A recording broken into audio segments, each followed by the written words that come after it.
This is Dakota News Now, your first alert station.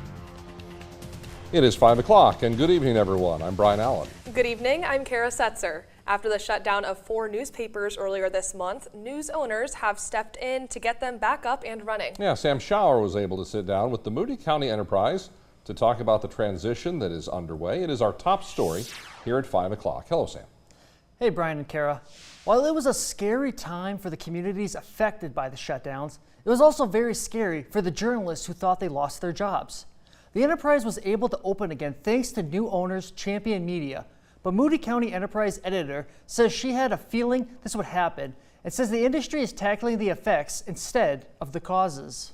August 6th was the night that changed for 4 newspapers in South Dakota.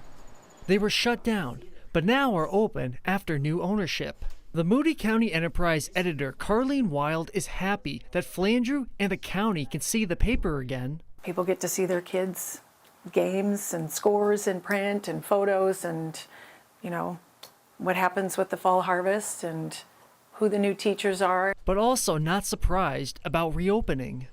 She says the newspaper industry in the last 20 years has been slow to adjust to current times with the internet, which in part led to their shutdown.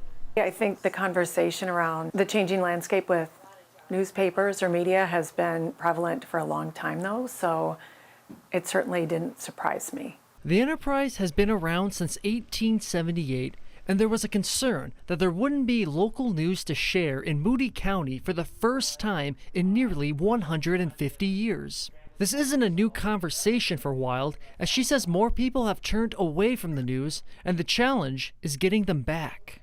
How do you regain readers, listeners, viewers?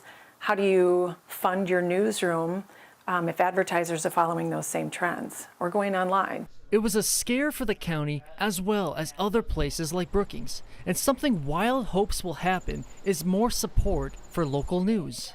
That means hopefully that people take a second look at how they are supporting local news and maybe step up and do a little bit more of that. The Enterprise looks forward to continuing coverage of Moody County and hopes more local support can help bolster the paper. Brian and Kara.